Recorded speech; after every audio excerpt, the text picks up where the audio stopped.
Attention! Welcome to the Film Mages Podcast, where the popcorn is our ammunition, the couch is our foxhole, and the cinema is our place of worship. Now let me see your war face! Ah! Well, I say we shall slay. And slay we shall. Slay away. Slay away. Hello, everyone. Slay the gay away. Welcome. Well, No, guys, that's over. We're praying for the gay to stay. I think next month we will be, if I'm correct. If Pray I'm for the correct gay to in stay. what our months are. Eat, pray, love. No, but Eat, hello, pray, anal everyone. beads. Eat the gays. Welcome Are we to recording? welcome to the Film Majors After Hours. Are we recording? We've been recording. Oh, lovely. Welcome back, listeners. Howdy doody. Hello, I'm Zach. Ahoy, mateys, is what we should say, because it's still boat month. Oh, what? Excuse me? Bust it out. Nick, what month is it? It's boat month. What month are we in? And Zach is putting a small white cake on top of his head. I'm putting my little sailor's cap on. It's a cabin boy. Who's that who's speaking to me over there? Oh, I'm Alexis. Oh, is that First Mate Alexis? First Mate Alexis. This is Captain Mugnai. Captain Mugnai. I want to be the skipper. Good. You are the skipper. Yes! Oh, hell yeah. Man, and if you heard that sound, that's not me cracking open a White Claw. That's Because just the we're not salty, sponsored by them. That's the salty sea air just spraying against the mic. Ugh, Yeah. love it. Hello, yeah, so, Wow. we're the Film Majors. It's boat month. It is boat month. Anything else? I don't know. I mean, not really. I mean, well, I mean, actually, what's going on?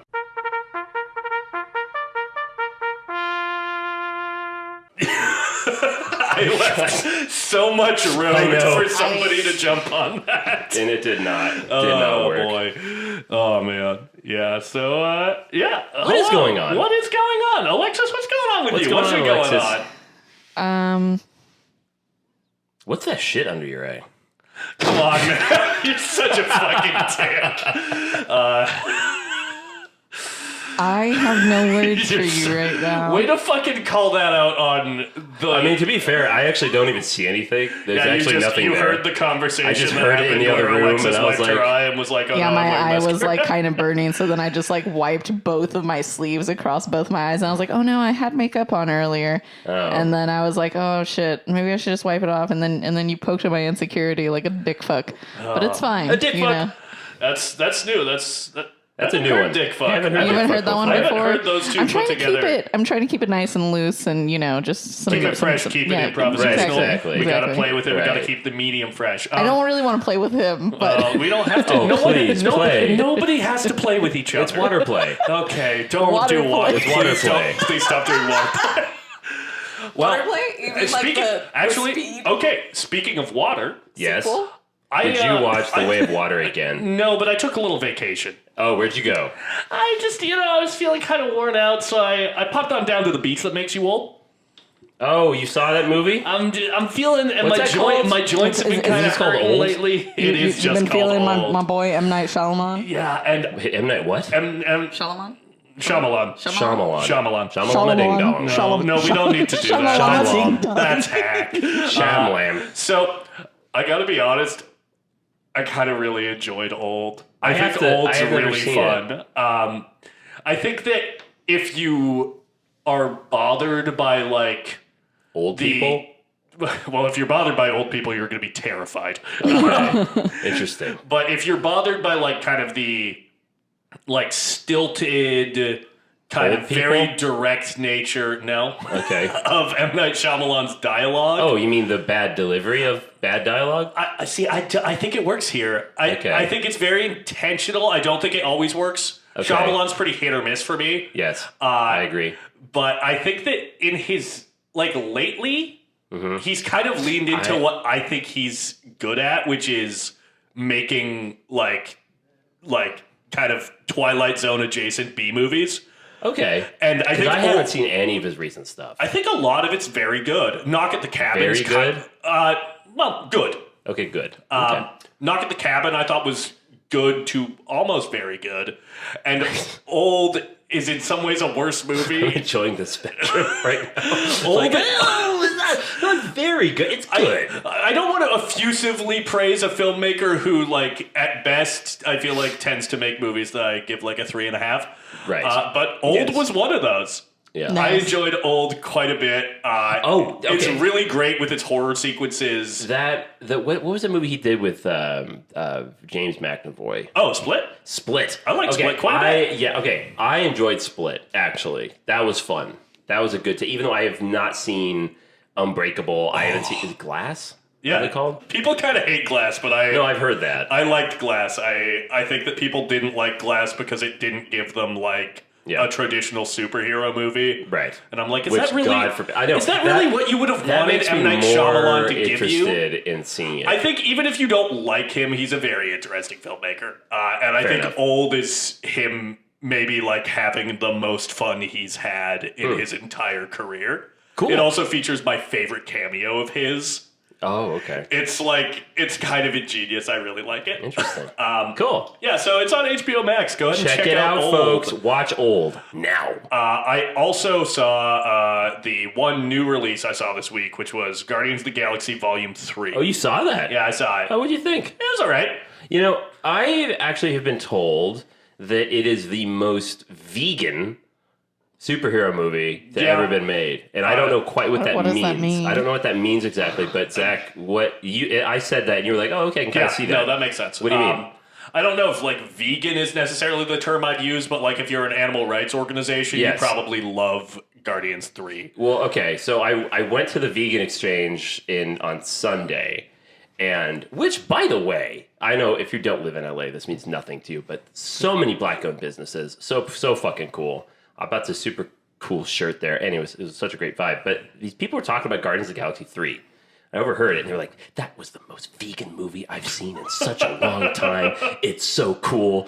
And I was eavesdropping, and I was like, that is such a... I've never heard that about a movie. Yeah, weird I've thing never to heard a praise. movie described as vegan.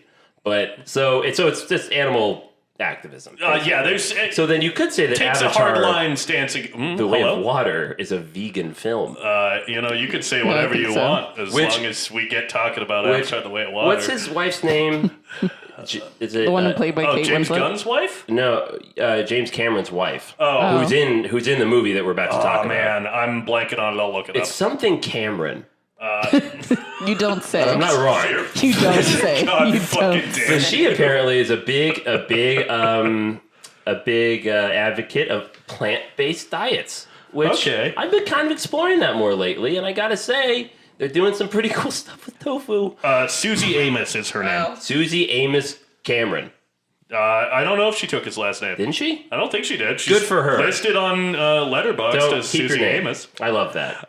Yacht's Queen. Yeah, and then after Guardians 3, Is that it? Anything else with Guardians 3? it was fine. How was Chris Pratt? He was fine. Okay.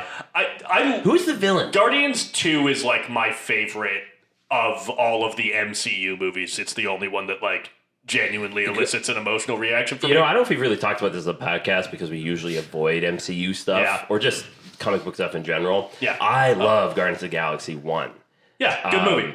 Guardians of the Galaxy 2, I think I enjoy equally, but I don't go to it. It's not my go-to. Yeah. But what I love about Guardians of the Galaxy 2 is it reminds me of like a Star Trek episode where it's like a not spin-off. It's just like a side story that really doesn't have that much to do with the main overall arc. You know, it's like a side adventure on some really cool, kooky planet. At its best, that's what Guardians 3 does. But there are certain plot elements that are affected by stuff that happened in other MCU movies. Are you saying Ant-Man?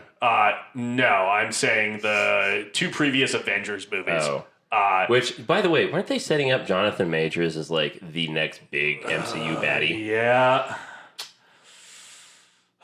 Anyways, Yeah, you can go ahead and look at like Just various sitting trade there. publications if you want to know. Yeah, but don't I put feel all your like eggs into one major. That's all I'm saying. Oh my God, I'm As gonna film majors, we know this. I'm gonna finish my goddamn statement about Guardians 3 if it kills me. No, I feel like the movie grinds to a halt at points where it has to deal with shit that James Gunn didn't write, and you can like feel his frustration. Sad. But when it's not doing that, I think it's pretty effective. It doesn't look as good as Guardians 2. But, overall, it was all right. Cool. And then with Alexis, I watched X-Men The Last Stand. Oh, you're right. Yeah, I caught a little bit of that. No, X-Men 2, I think I watched saw. all 3 X-Men movies. How was this that? week. Actually, it's kind of. I Had you seen enjoyed them it. before? Yeah, it's like one of those scenes where it's like, oh, they were definitely on TV, so like I know that I caught like most of them and stuff, but like it's like I'm familiar with the characters because I knew that like Hugh Jackman was hot, like Right. There we you go. know. We all know that. We've all got eyes. Daddy Jackman. Yeah. But yeah, no, it was fun. Overall, I really enjoyed the movies for what they are and what they're trying to do. And you know what? In general, I think I just enjoy the world building of like different people's like abilities, and also Alan Cumming. Thank you, Alan Cumming, for being alive. Is he? Okay, I read your Letterboxd thing. Yeah. Review, I guess was what you Yeah, called no, it. go check out our And Instagram. We share our we Letterboxd do. reviews Did you on there. share that one? I did, because I hope so. I was tired of sharing my own stuff. I like how you called it a tweet, too. You referred to it as a tweet Yeah, in you your said review. M tweet. And That's tweet. it. That's it. That's But the I gotta, tweet. is he really that hot in the movie? Because I'm gonna be honest, I've never seen the first I think X-Men the joke movies. is that like this man is literally like a blue. He's a half blue devil demon. man. Is he? And Yeah. Who's he and he's play? got like Nightcrawler. he's got fucking Oh. like yellow eyes. So I'm like, I don't know. It was kind of half a joke, but also not, because I do in fact love Alan Cumming. Alan Cumming has a lot of presence. Yeah. He's just hot in that way that like really great theater people are. You know, theater people hot? yeah, like that's when they news to me. I don't know if play I can the back you fucking up on this. when they play the fucking the person from Cabaret, The MC. the MC. Oh my god, that's immediately they're just in this category of they're hot now. Okay. Yeah, So back to the X-Men movies. Yeah. sure. I hadn't They're great. seen X-Men: The They're Last fun. Stand. I think Which the one first is two that X-Men. one? I think The Brett Ratner one's the third one. there's a lot Okay, I of it that I haven't seen just don't remember, but then I was like, oh my god, he's gonna dissolve. No. I was like visibly just like, stop. My first X-Men movie was X-Men First Class. Which I think is the best one. Is it? That's my favorite one. Okay. Are those the remake ones? Yeah, that Yeah, was the it's the first first James of the remake McAvoy, ones. Michael Fassbender ones. I really like that one. Which is crazy to me It's that I've okay seen... in Wait, some no. ways. That's not true. My first one was Wolverine Origins. The I saw bad one. I saw that in theaters. Yeah, I I've think I never did seen too. that With one. Liev Schreiber. Oof. Yeah. Which, it sucks, I mean, man. How do you waste Liev Yeah, Schreiber? but I mean, like, no comment. No comment. The Anyways. only good part of that movie, do you remember when you see him throughout the ages fighting like every war? Kind of Yeah, like that I montage really like from that. Forrest Gump. I like the montage at the beginning. Yeah. So that's basically all that movie is going for it. It's a montage at That's the fair. beginning. That's fair. Anything else? Yeah, I went to go see Polite Society. Oh, how was that? I've been wanting to see that. Yeah, it was perfectly That's all one right. about the sisters, right? Yeah, and it was perfectly all right. Perfectly all right. I definitely oh my god, I don't know what's been happening. Maybe I've just been getting too high or whatever, like every day. Every day. Are you high right now? No, I'm not. I napped it off. Oh, okay. I'm currently. So she was high. Yeah, Mick But- asks, concerned as I am visibly drinking. in Yeah, front you're of him. drunk. I am You're not stoned. drunk. and You're I'm drunk. just trying to You're stay warm before stoned, we and go. I'm hungover. I'm just So we're all sort of riding I'm our not own wave. stoned anymore. I'm not so high. You're hungover. What does that mean? It means you're drunk. No, it means I was drunk yesterday. Yeah. Yeah, perfect. So Polite Society. Polite Society, yeah. So definitely, I don't know. It was fun. The actiony bits, I guess. I really like the actress who plays the sister. I've seen her in a couple of different things. Which sister? The older sister that's getting married. And honestly, even though like she ended up being right, I definitely found the younger sister super irritating. I was just like, oh That's my the god, main character, right? leave her alone. She's just getting that dick. You know? The main character is the younger one, right? The younger one, yeah. Right. And yeah, she uncovers this plot. And yeah, I don't know. I thought it could have been tighter. I think some of the edits were a little sloppy, but Hate those sloppy seconds. I yeah, I mean, like, I really like the vibe between those two sisters. I think that they really got like the camaraderie between two sisters down to a T. there's good sisterhood? I'm seeing this good sisterhood. Wait, you're telling me Alexis Maricino's enjoying a movie with good I like the sisterhood? sisters. I like big sisters, and I cannot lie. Well, the actress, just so we all know, who Alexis is referring to, is Ritu Arya. You who nailed will that be- pronunciation, Zach. Well done. You don't know. I know that that's wrong. Is that the older Well, sister? you know, you didn't Google it, so you didn't get the chance to fuck up on Mike. Is that's that right. the older That's sister? correct. You can see her later this year in Barbie. Yeah, she's gonna be in Barbie. I'm so The excited. older one? Yes. Okay, yeah, she's also in whatchamacallit, the Umbrella Academy in the I couldn't get second, into that. third season. Gotcha. Yeah. I never checked it out. I tried that show. You know, the first season, second season, I pretty much liked. I think I fell off halfway through the third season, but not because I disliked it necessarily. I struggled with the guy with the big arms. He creeped me Luther, out. He creeped me out. the one who's like The big he's buff all guy. Who are yeah. we talking about? Me? Yeah, I think No, yeah, we're not he's talking just- about you. Jesus Christ. You kill Alexis, me. what are you doing? Adjust something for Alexis. Oh, gross. No, I You meant, turned them up. no, you didn't. You turned No, I them down. didn't. You I turned them down. Did you? Yeah. I thought you went all gross because I said we're adjusting for Alexis. Oh, no, no. You can always adjust for me. I'll adjust you any day, buddy. I've been adjusting this whole time. That's what those little squeaky sounds are. Disgusting. If we're talking about TV, Are we? Are we? Oh, right. Oh, Umbrella because you've been Academy. catching up with Succession? And I yeah, I've been have not. How's watching that going? Succession and Barry, which if you have not watched those shows, holy shit. I have not been. They are so good. Nice. In particular, Barry, Bill Hader is just like gained so much confidence as a director and has been talking about these like various projects that he is trying to get off the ground after Barry is done. I'm very excited to see what he does next. He's said that he has a horror project in mind that he wrote hell with yeah. one of the guys who writes Barry as well. Nice. That he would star in. Oh. So Yes. yeah, Because whatever. it chapter 2 wasted Bill Hader. Yeah, he's the best part of it, and it's not a very good Yeah, movie. yeah. Put Yeah. him in horror. I love love that. Bill Hader. The best. We love him. Yeah. Show us our leadership skills. Leadership skills. Jesus Christ, I fucked that up. Show me your Yeah. leadership capabilities. Mick, what have you been watching? Nothing. I've been so busy with work. I don't think. When did we record our last episode? Sunday. On Sunday. So it was over. Yeah, it was exactly a week ago. Oh, No, over a week ago. Yeah. Yeah. Today's Monday. Sure is. Good. Yeah, we're recording on Monday. I am not. I've just been tired. No, I'm with you. I am also exhausted, but I did not see a full movie. But I did see, as I told you, the first like 20 minutes of Bad Boys, directed by by Michael Boys. What you good? Michael Boys. Michael Boys. Michael Boys.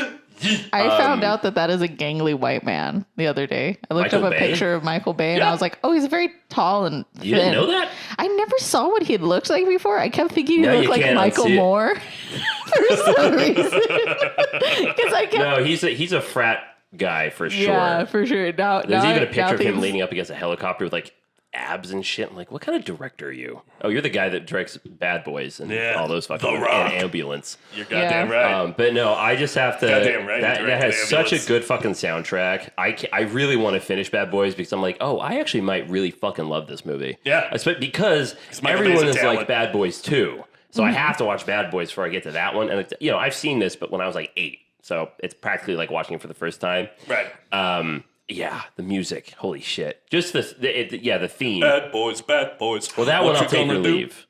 But the theme from Mark What you gonna do Mancino or when they whatever, come for you? who did the soundtrack for Speed, such a good action soundtrack. But I wrapped the movie that I've been ADing on, which is it's really great. And we went. Congratulations. Thank you. We went to a bar last night, and this is relevant because we're all partying, we're all dancing. They have a DJ, and then there's also movies playing on on a couple of TVs. They had dodgeball playing at one end of the bar. Good Lord. And they had... Hell yeah, brother. Can we go Hell one yeah, episode? brother. And they had From Dusk Till Dawn playing on the other That one. one's for you, Zachy boy. That I one's for still you. need to see From Dusk Till Dawn. You've never seen it? No. And So Quentin keeps getting fucking on me about that. So what happened was we're all kind of dancing. The whole bar. It's not just our crew that's filling the bar. It's it's a Sunday night. It's packed. Before I know it, like it's getting it's loud, rowdy, and it's just getting quieter and quieter, and people just stop dancing, and I realize that everyone in the bar, their eyes are glued to From Dusk Till Dawn as Quentin Tarantino takes a shot off of Salma Hayek's foot. It's such a... But he's it was he such a literally weird told me moment. It's so fucked up you bring this up because he literally told me he couldn't be here Oh, today. that's so sad. Yeah, no, That's sad. Because I wanted to talk to him about what it was like shooting that scene with Salma Hayek's I am foot in sure his that mouth. he wants to talk about that, but he's just... I couldn't reach him. He's not available? Yeah, no. Oh, that's too bad. No, it's a bummer. He's deep in writing his final film, so... Final. I hope not. Yeah. Come on, buddy. But that's pretty much all I have going on. Alexis, anything else? You got anything else going on?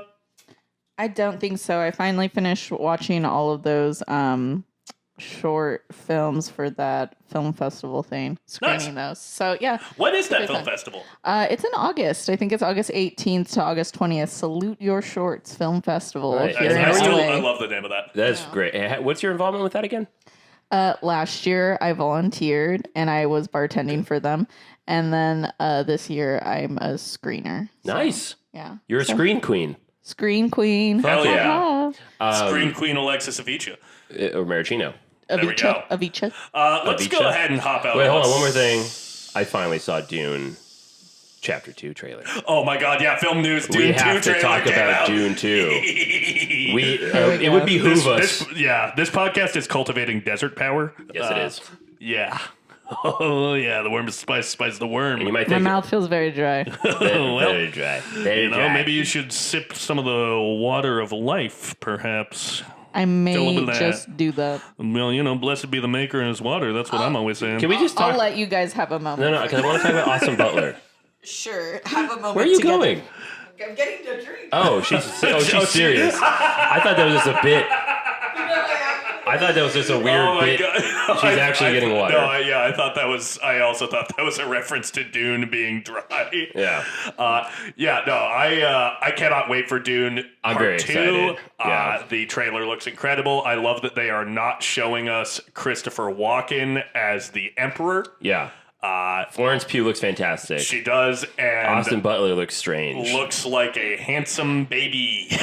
Well, I don't know about handsome. Again, I said he looks like the engineers from Prometheus and Alien. Yeah, The I bald also white babies. I love the black and white cinematography. Yeah, that's that Greg interesting. Fraser is using for the scenes on GD Prime. And this is all shot on IMAX. 100% All shot on IMAX IMAX. cameras. Wow. And I cannot believe that Marvel is putting out a movie to steal IMAX screens away from Dune Part 2 What is the it? week after. What? It's the Marvels. Really? Yeah. What the fuck? Theaters. Man? Theaters, That's so stupid. don't be cowardly. Jesus. Give us another week of Dune. Fucking Monopoly. Anyway, so I'm going to be... I'm so excited. Yeah, I'm going to be in a theater for a full week And just watching I Dune also, Part 2. I love how excited how everyone is so excited. Yeah. Not just us. Because the movie I was working on, please stop licking the mic, Alexis.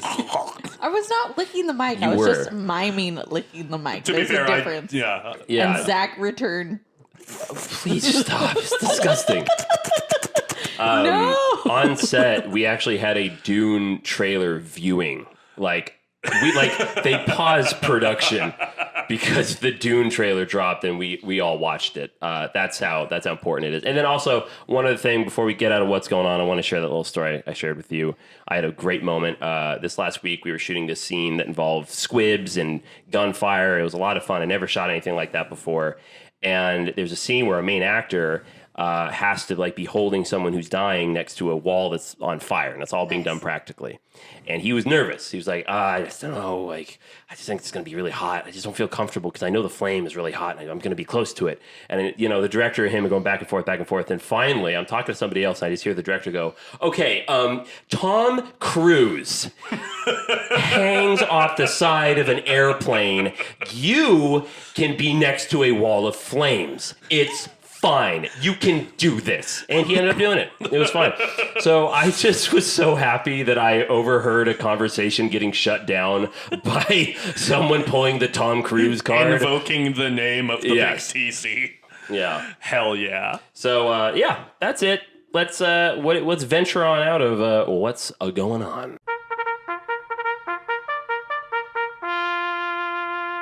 And we're back. Oh. Oh. little Steamboat Willie.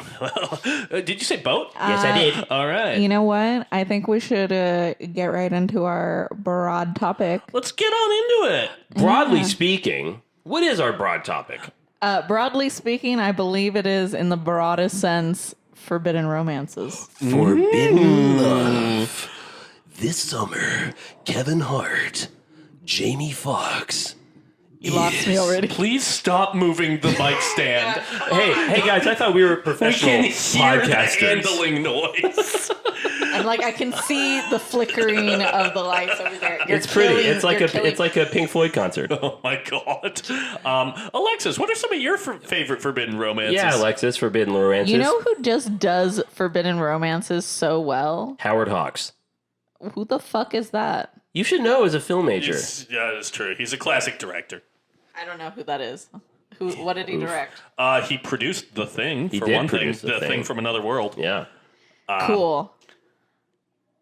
So for the forbidden love, who's good at it? No, who is it? My boy Boz Lerman. Motherfucker. That was going to be my choice. Goddamn bitch. Are we going to talk about Moulin Rouge, or are we going to talk about Romeo and Juliet first? Which is up? Which is up? Are I we think going to we talk should about Elvis's forbidden love with a teenager? I was actually going to mention that one. Oh. That's my back I pocket. wasn't gonna mention that one. That one. Look out, man. That one felt like I didn't really want to touch that one. But Look out, Paul Atreides. Look out. Oh man. I mean, Well fucking said. Moulin Rouge. God damn it. Stop it! Both of you. Oh my god. Moulin Rouge. Yeah, just take it away, Meg. Moulin Rouge. Go. I love that movie. I actually, when I said Forbidden Love, I was the one that I thought of because it's just so fucking good. It's so fucking steamy. It's such a great romance. Is it forbidden though? Because that was my debate. Like, Yeah. That's for sure forbidden. Yeah. is it because it's like a class thing, right? No, it's she literally works for her life, and if she is in love with him and keeps seeing him, the fucking Duke basically owns her and the Moulin Rouge. And if she gets caught being with him, then he's literally going to take the fucking business out from under them, and they'll all be fucking gutter rats at that point. That like is him. forbidden. So That is yeah. firmly That's forbidden as hell. That's firmly Yeah. forbidden. That's Yeah. more forbidden. Anytime becoming a gutter rat is put on the table, that's a forbidden love right there. I believe that term is even used in the movie we're going to talk It about. is. It is. That is one of. Is that why you're peppering it in, Alexis? That term has been peppered into my vernacular for a very long time, and now I'm realizing it's because of that movie. I was obsessed with the term street rat when I was a kid because of Aladdin. Yeah. Aladdin's come up on our last 2 episodes. Which, that's a forbidden love, right? Yeah. It sure is. Princess I think, Mononoke like- and No. what's her name? Jasmine? Yeah. Oh, it's Jasmine. That's right. All right, Alexis, please continue. Good God.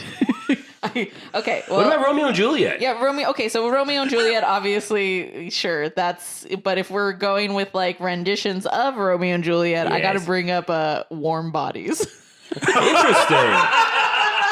That's a good choice. Wow. That is one of my favorite sweet little romances, and it's so cute. I'm like, Just it's when a you think zombie. she's gonna zig, she zags. Exactly. I brought up Boz and then I pivoted into fucking Warm Bodies, 2013 Warm Bodies, because like a cinematic classic, obviously. That really describes you as a person, actually.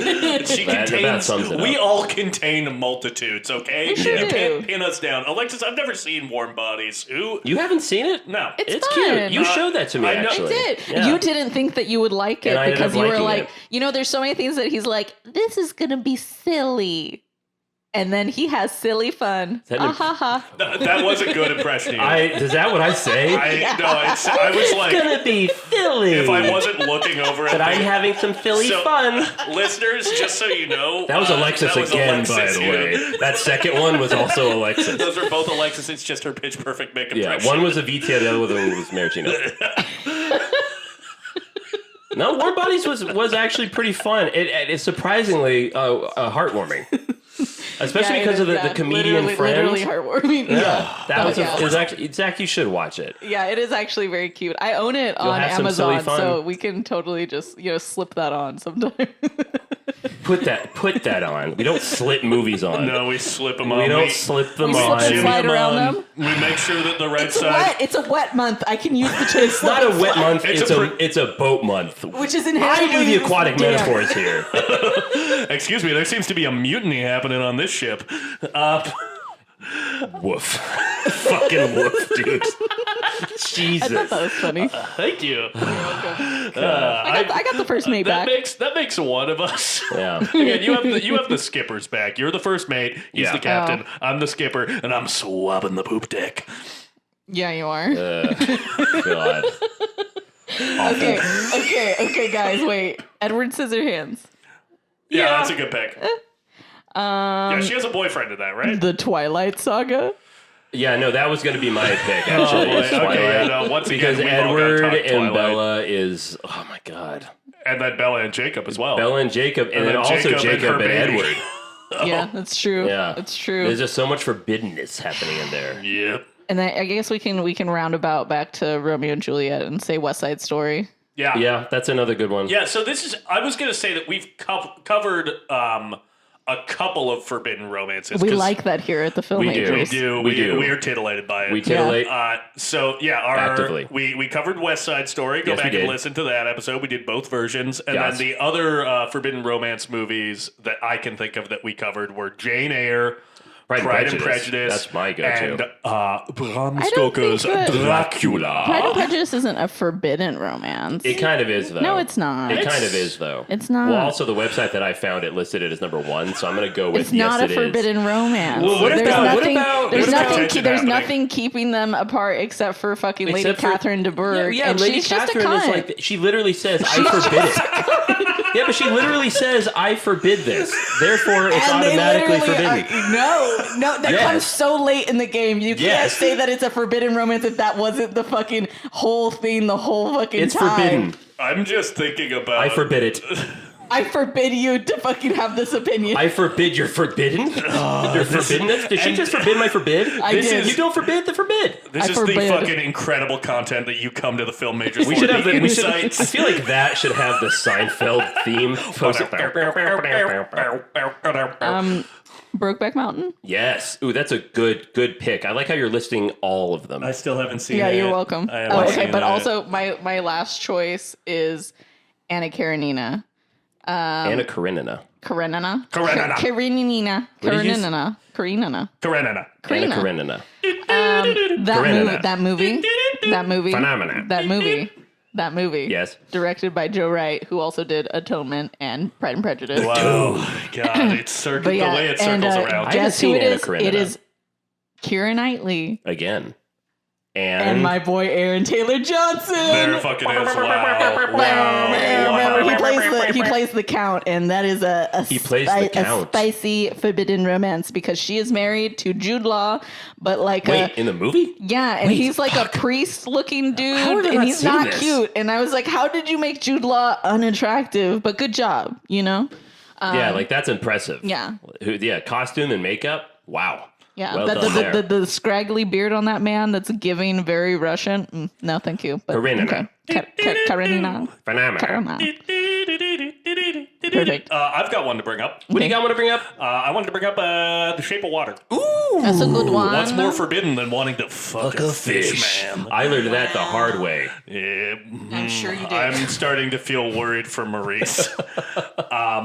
Yeah, no, I feel like, Del Toro has Maurice? talked about It's Matisse. whatever. I can't believe I almost let that slide. I was like, that doesn't sound That's not right. I was like, for a second, I was like, who's Maurice? I hope Maurice does fine. I'm like, do I have a friend named Maurice? Your friend Maurice, the fish that you want to fuck. I thought his Adolf Fischler is what you call him.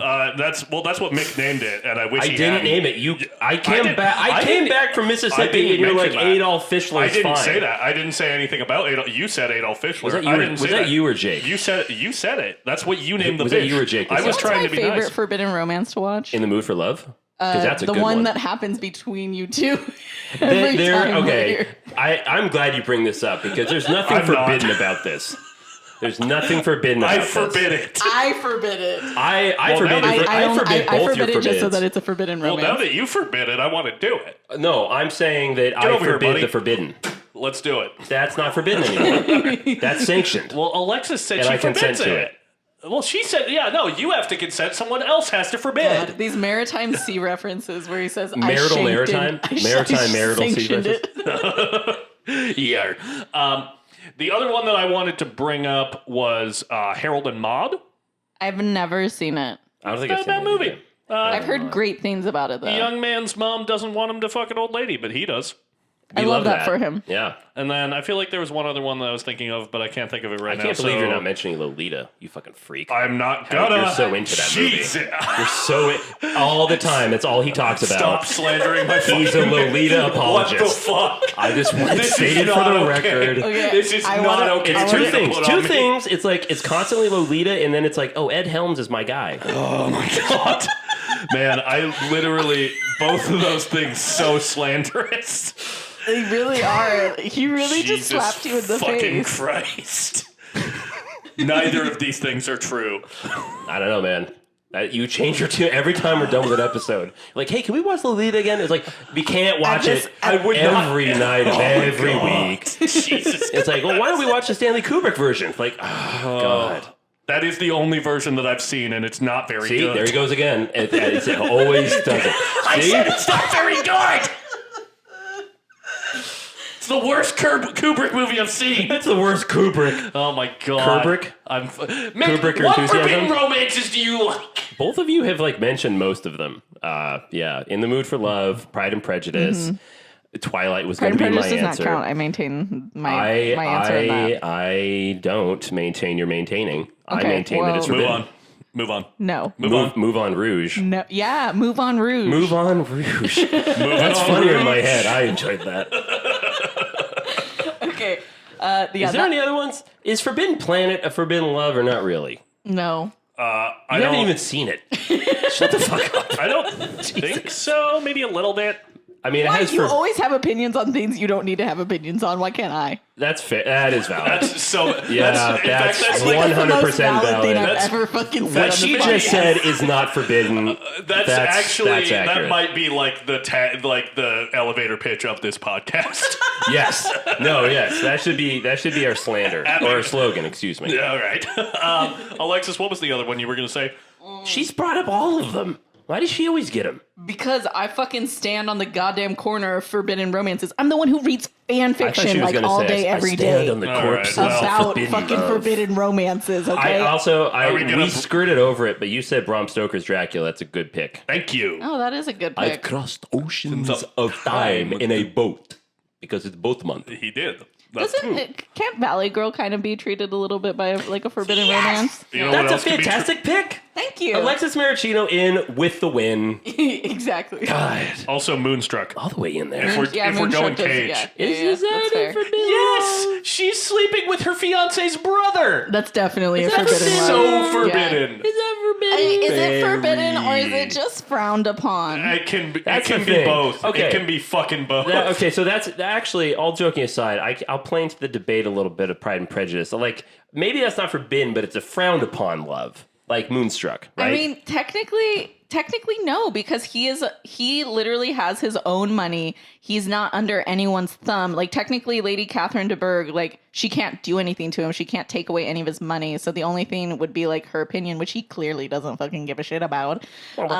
So I would say it is not forbidden. It is not even hard pressed forbidden at all. I don't know. I think Okay, that I folks. think that if the person, either of the people involved, if they on some level know that it's wrong, that's a forbidden romance. And But they don't. Cher absolutely knows that it's wrong in Moonstruck. Yes. Yeah, you're right there. That is a forbidden love. I'm gonna go on the record and say that Mr. Darcy absolutely knows that this is considered wrong. It's from his status, from his It's estate. a social faux pas. It's not like wrong. Well, we say that now, but back then a social faux pas was kind of like the whole fucking thing. Okay. Listeners, please email us. Send us an email for once. Write us. Also, my dad emailed with a bunch of like boat month suggestions.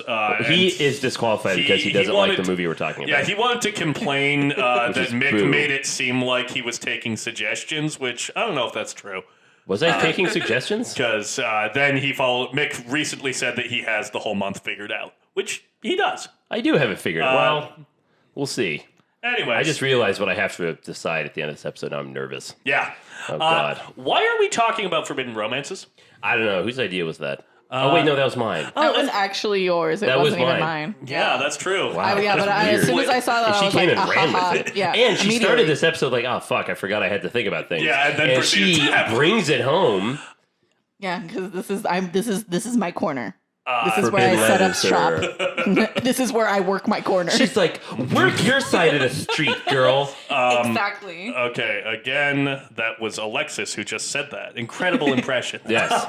So, well done, Alexis. But Mick, why are we talking about this? Because there's one forbidden love that we must talk about. If we are upon the sea, floating amongst the stars above us, with our arms spread wide, with our eyes closed, and it feels like you're flying. Because I'm jacked with my rosé and my Jack Daniels. What happens if you have a glass of rosé and Jack Daniels over here, and they meet? Hello. We're talking about Titanic. We did it, folks. We got through it. If your ears aren't currently bleeding, I'm so happy for you. Me too. I wish I had enough towels to soak up the blood gushing. I wish you had ears. universal health care so that you didn't have to pay for that out of pocket. Well, you know who did have universal health care? The director of this film, James Cameron. Because he's Canadian. Oi, oi, oi, oi. Boys. Wait. So, yeah, Titanic, 1997 film, which you can find on Amazon Prime Video and Paramount Thank you, Plus. Jeff Bezos. And, yeah, so James Cameron's Titanic is an epic, action-packed romance set against the ill-fated maiden voyage of the RMS Titanic, the pride and joy of the White Star Line, and, at the time, the largest moving object ever built. She was the most luxurious liner of her era, the ship of dreams, which ultimately carried over 1,500 people to their death in the ice-cold waters of the North Atlantic in the early hours of April 15th, 1912. 1,500 men go into the water. 6 people come out of the water. The sharks are floating around in the water. So what I find... when they freeze over their eyes are dead like those eyes.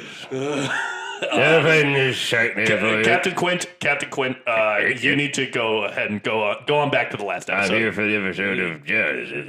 No, sorry, that was Was a that week ago. last That was a Sorry, week you ago. were in a drunken stupor for that entire episode. So what I find interesting about Google's description of Titanic is that it doesn't describe the plot of the movie. It just Titanic. describes what happened with the Titanic. The 1997 film Titanic. The 1997 film Titanic. Yeah, I got it. Charts the sinking of the Titanic. Yeah, fucking thank you. Yeah. It's an epic romance about a boy from steerage and a girl from first class getting together and goddamn making it work. Get up in that ass. Get up in that ass, Larry. Get up in that ass, Larry. Gotta get up in that ass. So, Mick, why did you suggest Titanic? Because it's so good, okay? God. All right, Alexis, sorry. what do you like about Titanic if he's going to do that? I like everything about Titanic. It's okay. It's so good. Yeah. Okay. So This might be the biggest, like, Mick and Alexis consensus pick in a little while. Yeah. I think maybe since Sex Lies and Videotape. Yeah, probably. Go back and listen Which to that is a one. great double feature. And a Forbidden yeah. Romance. Sex Lies, Videotape, and Titanic. Oh yeah. Yes. I have a Forbidden Romance. Sure. Yeah, Anyways. that was forbidden. Oh my! It's the same thing as Moonstruck. Anyways, Alexis. Oh, I used to watch this movie all the fucking time as a kid. I had it on VHS. How are you not emotionally wrecked at all times if you watch this constantly? I talked to Zach about this, about how like I kind of don't understand why I don't cry about certain things anymore. Yeah. Like when I was younger, I specifically would only watch the first tape and not watch the second tape because it was too sad. If you're younger than us, and particularly if you're basically Why any are they younger talking than about me, tape? The VHS cassette tapes for Titanic. It's not a cassette. Okay, I guess Whatever. it's a Yes, it is actually. Yeah, that's right. Don't come for me. Okay, well, I think of cassettes. I think of the music cassettes. No, I see what you mean. Yeah. But Titanic came in a box that had 2 VHSs Because it's like a so 3 hour and long. 15-minute movie. Such a movie Titanic itself, film. epic. The movie itself reflects the Titanic. It's a Titanic movie. It's a movie that's so long that it's longer than our Best of 2022 episode. Yes, and that's Wow. saying something. Not by much, but it Yeah. is. If you use Titanic as an adjective, it's the perfect adjective for this movie about the Titanic. It's a Titanic project. It's a Titanic film. It's a Titanic runtime. It's Titanic romance. Why does it keep doing that? Because you keep touching it. I have a gigantic Titanic fucking tumor in my brain from listening to that. Like nails on a chalkboard, I am for her. Well, when you whack the fucking court. So, for reference with Titanic, I had not seen this movie as a child. That's interesting. I watched Titanic for the first time, and I'm not sure what episode we talk about this on, but I had not seen Titanic before I watched it in theaters this year during the 3D re-release. Which was amazing. Yeah, and Oh my god, that was so good. Realized that, like, well, this is no longer the most expensive movie ever made. Mm-hmm. This movie looks like the most fucking expensive movie It ever made. looks so good. And, like, I think it's, the sets, the costumes, The and scale. The costumes. Oh my god, the hats. it hits at the perfect time. Someone say hats? There you go. Yeah, I'm going to put my hat back on. This is a visual medium. That's your thinking hat, isn't it? Yep. But I think that this movie hit at, like, the perfect era of, like, the advent of, like, CGI really being a viable thing. Yes. And massive practical sets still being built. Yeah. And it results Massive. in this movie just really selling the scale and scope of this Yeah. ship and Yeah. this tragedy. Yeah, I when I just finished rewatching it just now, I'm just blown away. Like a lot of the sequences, I'm just in awe of what they captured within a frame. Yeah. Even the beginning, when Rose is visiting the search and rescue vessel or the oceanic exploration vessel, you get that helicopter coming in and the shot of Bill Paxton walking, and you can tell that James Cameron told that cameraman, get that helicopter in the frame, because as they're walking through, the camera keeps like panning over to the left just a little bit so it keeps that helicopter in shot, because James Cameron was like, I paid for that, I want to see it. I And want it to looks see good. the helicopter. It's just so the scale of it is absolutely incredible. So incredible. And I know this happens later in the movie, but I just have to talk about that shot of at the end where Rose is looking up at Jack as the ship's going down and the flare goes off behind him. No one does it like James Cameron. It's so good. It's incredible. He's like the sophisticated Michael Bay. You know what I mean? Michael Bay's great with visuals. I don't want to dig on that guy at all. I'm just saying, like, James Cameron has the visual strength of Michael Bay, but he also has, I think, the intellectualism to kind of back it up. Yeah, and tell I like a think- damn good story. I think and James well told. Cameron likes people more than Michael Bay. Yes, I think Michael Bay just likes 'Cause cars and explosions. This is something. Sorry, go ahead. I've never seen. I've only seen a couple Michael Bay movies, but I've never really seen a Michael Bay movie where I'm like, oh wow, they really took so much time to really like make this glaringly visual. But I do feel like that every fucking time I pop on the Titanic, and I've watched this movie probably like over 50 times. So like, I watched it a lot as a kid. James Cameron's really good at crafting stories. He's a craftsman. What's so funny is I had a conversation with somebody today about how like glaringly obvious James Cameron is about pretty much everything in his storylines. Like they were saying like it's kind of a shoddy script because like even though it's a good story, we all love it. Like everything's laid out like super.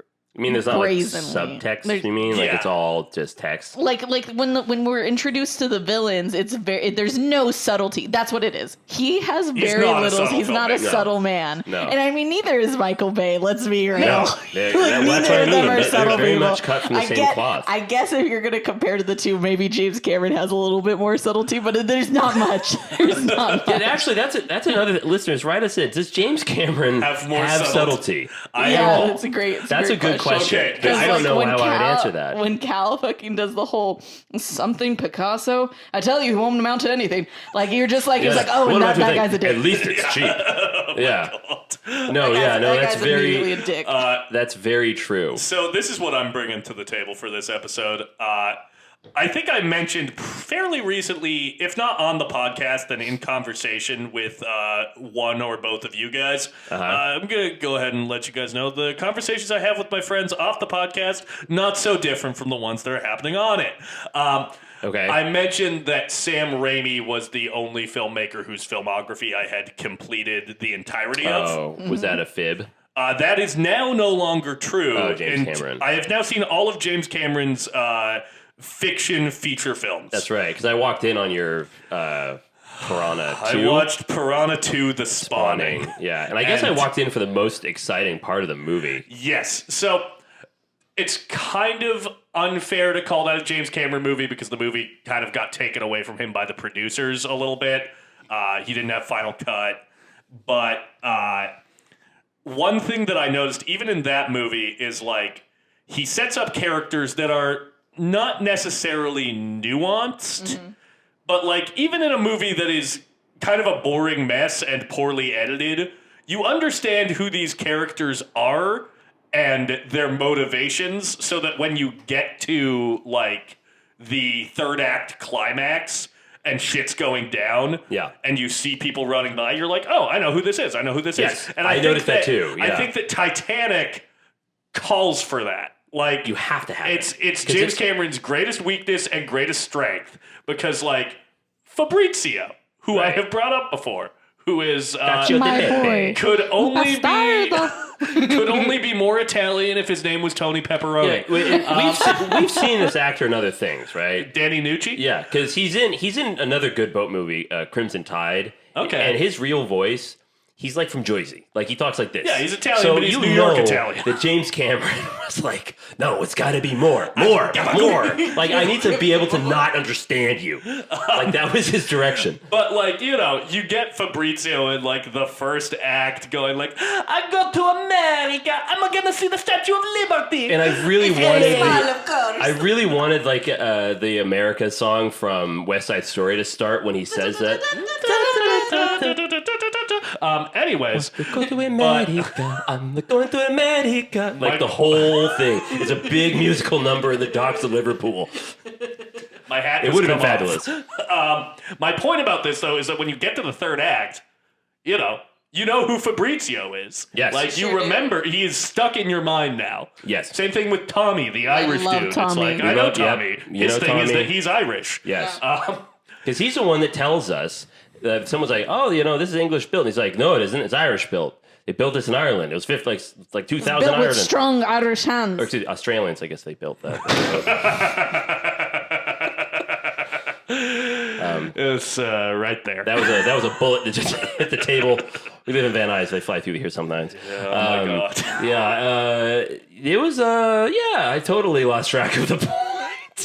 Titanic. Ship of Dreams. The Ship of Dreams. Taking me back to America in chains, like this fucking podcast. Dude, okay, it's for real. A white woman just being like, I'm being put on a ship and taken back to America in chains. Yeah, Rose. And she's in one of the nicest fucking suites. Like, too soon, Rose. Too soon. But that hat, though. Amazing. Well, also, can we just say, what a fantastic character introduction. Oh, the camera comes down, and the hat. And can you just do you think how many takes do you think that was, or do you think she just fucking nailed that? Take it away, Alexis. I don't know, because Kate Winslet is a goddess. She really is. She really is. This is what I was telling Zach the other day, was that when we talked about like what movies changed movies from being movies and into cinema, I was like, maybe Pride and Prejudice shouldn't have been my answer. Maybe it should have been Titanic, because every time I fucking put this movie on, it was like magic. She says this thing, which one of my favorite moments in the movie, where she goes, "It's been 84 years." And he's like, "Yes, of course, anything you can remember, anything." And I was like, pipe the fuck down, Mr. Lovett. And then she literally says, "Do you want to hear this story or not, Mr. Lovett?" And I'm like, "Yes, girl, it's been fucking 84 tell years him." and I can still smell the wet paint. I can still smell the wet paint. The china had never been used. The sheets had never been slept in. Titanic was called the Ship of Dreams, and it was. It really was. And then the music starts to come in and swells, and you're literally transported back to 1912. And that is movie magic, baby. Movie magic. Okay, so I was watching it. Alexis walks in, and she goes, "Man, fucking James Horner really put his whole pussy into this, didn't he?" And I said, on the podcast, I was going to say a bit more eloquently, but now it's been said, because that's a pretty good quote. We got to shout it out. Horny for Horner. We're horny for Horner on this podcast. Rest in peace. R.I.P. my boy. I honestly, I can't believe I'm going to say this, but I'm going to put this up there with The Lord of the Rings in terms of a movie that is made with the music. Wow. Like, no, I'm serious. Like, when the opening credits of Titanic starts and you get that... Yes. Right now. This is ASMR for listeners. I bet you. Wow. Film Major listeners, do you have goosebumps right now? I bet you do. I have shivers. And not in a good way. Please stop. Okay. Please Do you think that Leonardo DiCaprio is listening to this podcast right now As he's fucking with a 18-year-old? So this is actually, here's a fun fact that I told you heard through film gossip. Yeah, I have someone who corroborated that story. That Leonardo DiCaprio puts in headphones and listens to a podcast as he has sex. Yes. So like, Leo, if you're listening, you're doing a great job, buddy. Just, stick it through. Titanic was a great film. I really liked you in The Quick and the Dead. I think that movie's underrated. Leonardo DiCaprio, if you're listening to this, you're a king. Your accent isn't that bad in Gangs of New York. Just keep your eyes closed. You deserve this. Don't talk, so just keep your eyes closed. Okay. You were saying, what were we saying about the music and James Horner? You guys? Horny for Horner. It's so good. Horny for it's Horner. such a beautiful fucking theme, and there's so many motifs in it. You have the love theme. You have the Titanic has its own theme. Mm-hmm. You have the bagpipes, which why is that in there? I don't care. Sounds great. It's just so good. And then you have Celine Dion taking it away. Yeah, and then fucking Celine Dion. You know how many times I fucking sang along to that song at the end of the movie? Great Canadian. Great. She's a great Canadian as well. She's a great Canadian, yeah. Which I guess is a little bit of a we don't miss oxymoron. You go to hell. I guess you go to hell. You fucking son of a bitch. Great. Zach, what was I telling you? I was like, damn. If I was those musicians at the end, I just would have just thrown myself into the ocean, because I wouldn't be able to take my really expensive cello with me, so I'd be no way to provide for myself. $500 on the cello. Yeah, that was my dark. life savings on this cello. I'll go down with the ship, because there's no way I'm gonna be able to rebuy this fucking instrument. I can just imagine it now. Come on, Alexis, we gotta go. We gotta get on the boat. What are you talking about? My cello's gonna get warped. It gets warped in the wet. I can't do this. I'm going down with the ship. I'm going down with my cello. I'm going down with the ship. Again, that was Alexis delivering. That was Alexis saying that. One thing that I'd like to point out about the music is sad. You get She could have made it too. I tried so hard. No, honestly, you guys are laughing, but you should have seen the look in her eyes, man. She was ready to go. Yeah. Once that cello went under. Once she saw the tip of the cello get a little wet, she's like, "That's it. It's ruined." And she takes her bow, she snapped it over her knee. This is a fucking great episode. Chucked it into the Black Sea, into the darkness of the night. Black Sea. Into the I guess it's technically the North Atlantic. Yeah.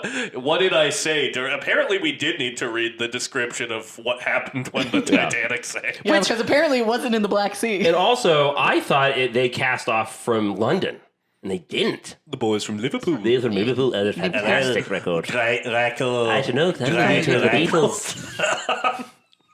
The music. I don't know. I'm just thinking about writing a song about the Titanic and the 1,500 people that went into the water. It's very good. It just makes me think of Jim Sturgis. Who? Jim Sturgis. I don't know Jim Sturgis. He's the guy from Across the Across the universe. I wanted to say about the music that What? we get a little flavor of Terminator in music?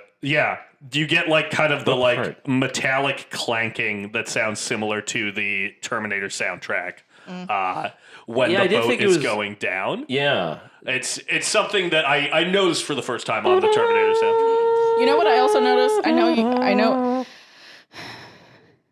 know that Alexis doesn't like the theme to Terminator 2 Judgment Day. you. No, I'm like I think you might be having heart palpitations. Do you smell toast? I think you might be having a stroke, guys. Charlie, stand up! You're gonna go up to heaven. do it. No, so I know you really like John Carpenter's use of physical space. We talked about that in the theme with like the layout of the lab and everything. I sure do. I think that comes across pretty well in the Titanic. You get a really good layout of the ship. You literally get blueprints. Yeah, I love that you do actually go through all the areas. You go through the boiler room. Yep. You see the inner machinations of the ship at some Good point. word. Oh, thank you. I do love that word. I need to use that term Yeah, more. honestly, I never really thought about ships being kind of sexy, but honestly, Titanic's kind of sexy. Uh-oh. This Hold is, on. when she says shit like this, it winds me up, man, and in a good way. I love that. That's the central conceit of this whole Welcome month. to Boat Month, man. Yeah, but you are fully. But it's like it You're fully in reminded me. It reminded me of Avatar: The Way of Water. See, I'm just tickling both of you now. Oh, tickle away. She's yeah. tickling. The boat scene at the end, it really feels like Titanic. Yeah. You know, I mean, they're even playing like part of the suite underneath with the music. So, Yes. but again, like you're getting to see like the physical space of this ship. You Absolutely, know, in the same and then you also get the CGI computer generated recreation of the thing going down as he's like describing it. And then it's got its ass, it's big ol' ass, way up in the end. That's a lot of weight, It's like 1,500 That's tons of 20, ass. 30,000 tons. Tons of ass. Yeah. I don't know if he says that, but he means it. And he's like, oh, that was She's got really a whole cool. ass in the air, and that's a big ass. You I'm have your talking head 20, 30,000 all up in tons. it. Yeah. So I'm glad that we've brought up Bodine, Yes. who's icon. if you are like me and you slept on Titanic for a long time, it opens with Bill Paxton in the present day, Gorgeous. looking great in his one submarine. earring. Okay. Going Is around so and sexy. looking for this necklace that this diamond that was supposed to have gone missing in the The heart wreck. of the sea. And his like second in command in his submarine is Louis Bodine, who is played by Louis Abernathy. This is a little tidbit that I got listening to the Blank Check podcast about Titanic. Louis Abernathy is kind of like a schlock director. He made like House 4 or something. Okay. But he's James Cameron's diving buddy. And really? apparently the impetus for Titanic being made as a movie is Louis Abernathy wrote like a joke script about the Titanic and showed it to James Cameron.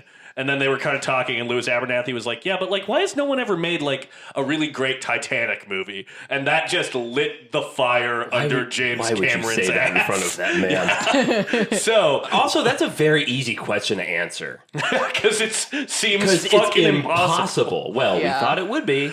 But then there's a The- little the- guy named James Cameron. I'm still blown away by how real the ocean looks in Yeah. the movie. The like water the looks so CGI good. just like it's still immaculate. I told Zach, I'm like, Yeah. how is it that this movie from 1990, which was made in 95, 96, was Yeah. released in 97, looks better than, I know it sounds so fucking cliche to say that, but seriously, how does it look better than so much CGI today? Yeah. I mean, it looks so fucking good. But you know what it doesn't look better than?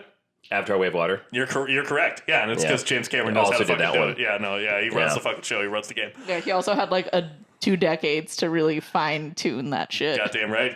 He really does push the fucking envelope. Yeah, it's he really incredible. Like Puts it's out a movie impossible every to 12 satisfy him, years. Yeah. you know, and that I think is what makes him probably very frustrating to work with. Oh, but, I'm sure. Oh, wait, can I tell my James Cameron Gargantuan story? Titanic ideas. The one I told you about the person I worked with, that was good. That clears. That was great. Clears. That clears. That Yeah, checked that's that. not forbidden. So I was talking to a coworker on set about people that are probably nightmarish to work with. And I said that James Cameron, I love his movies. Taskmaster is probably a nightmare to work with. And she went, "Oh, no, I really like him." I go, "Oh yeah, no, I like him too." She goes, "No, I know him, and he's a really sweet guy." I go, "What?" And she says, "Oh yeah, like I've never worked with him, so I really can't speak to that. But like I would babysit this girl in Santa Barbara who is best friends with James Cameron's daughter, and so for like 3 Halloweens in a row." Apparently what James Cameron does, in case you didn't already like James Cameron, get ready because you're about to like him even more. Apparently at the Cameron house, James Cameron takes Halloween very seriously and will like deck out. I love him already. He will deck out his whole house to be like Haunted Mansion. Fuck yeah. And when she showed up for the first time, Who's your new daddy? Brings him to the house. And this guy dressed as a mad scientist with like vials and hair sticking up on end and those eyes that kind of dangle out. James Cameron was dressed as a mad scientist. Yes. As America's spookiest boy, I'm so fucking thrilled at this story. And this is incredible. He's really sweet and he's Canadian. He's a family man. Like he does a lot for his fucking family. And would you say that his really family is his fortress? I would say that his fortress is his family. Well, okay. Well, I think he'd say my family is my fortress. Is that like an Avatar reference? It's Avatar: The Way of Water.